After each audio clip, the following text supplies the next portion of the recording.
Friends, अब तक आपने कहानी में देखा कि किस तरीके से मिस्टर मल्होत्रा सारी सिचुएशन को संभालने की कोशिश करते हैं। उन्होंने धीर को भी समझाया और अपनी माँ को भी समझाया। उनकी माँ ने अपनी गलती को स्वीकारा और नन्ही को दिल से अपनाने का अपने आप से वादा भी किया।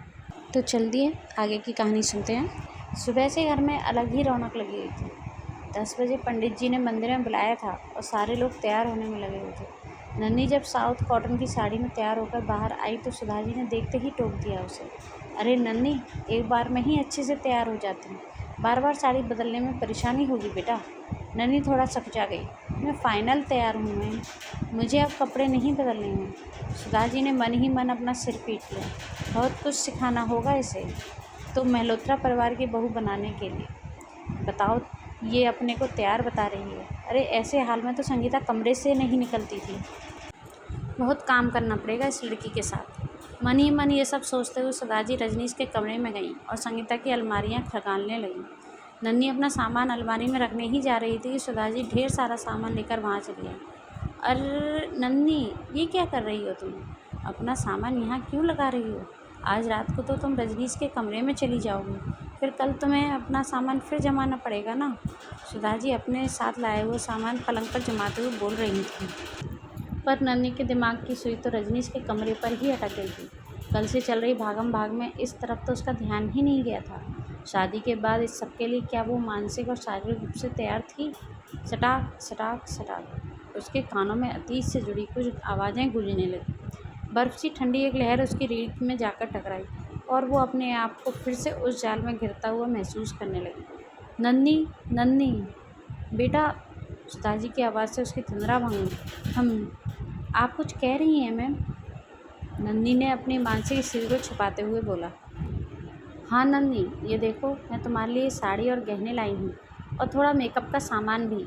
मुझे लगा कि तुम्हारे पास शायद नहीं होगा। तुम जब तक बाकी का तैयार होती हो मुझे अपना नाप का ब्लाउज़ दे दो, मैं इस ब्लाउज़ को थोड़ा खुलवा देती हूँ। संगीता बहुत स्लिम ट्रिम थी ना, तो उसका ब्लाउज़ तुम्हारे आएगा नहीं। सुधा जी जिस जोश और उमंग से नन्ही को सामान दिखा रही थी, नन्ही का दिल बैठा जा रहा था। फिर से वही जाल उसे अपने आसपास घिरता हुआ लगा। मैम, अगर आप बुरा ना माने तो मैं अपनी साड़ी में ही ठीक हूँ। मुझे इस तरह के कपड़े पहनने की।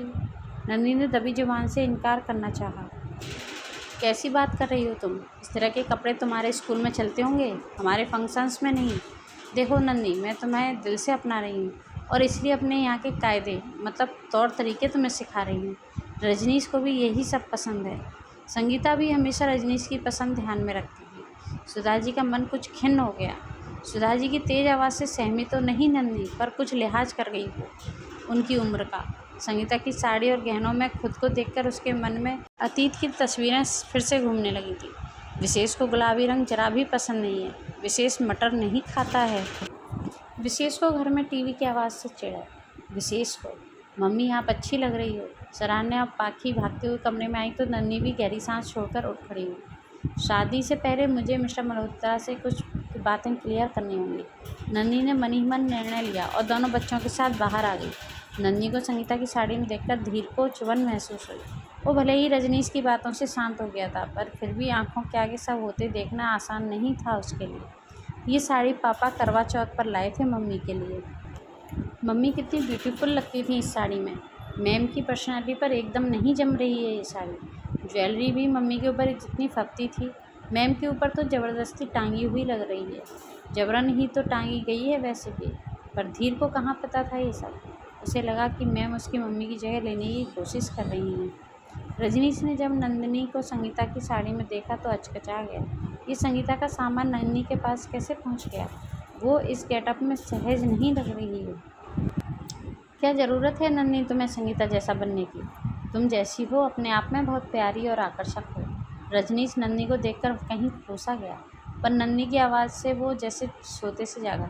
मिस्टर मल्होत्रा, मंदिर जाने से पहले क्या हम 2 मिनट अकेले में बात कर सकते हैं? सुधा जी, बच्चे, आशा जी, दीनानाथ जी और तपन, आरती सब नन्ही और रजनीश को हैरानी से देखने लगे। रजनीश ने नन्ही को अपने पीछे आने का इशारा दिया और स्टडी रूम की तरफ बढ़ गया।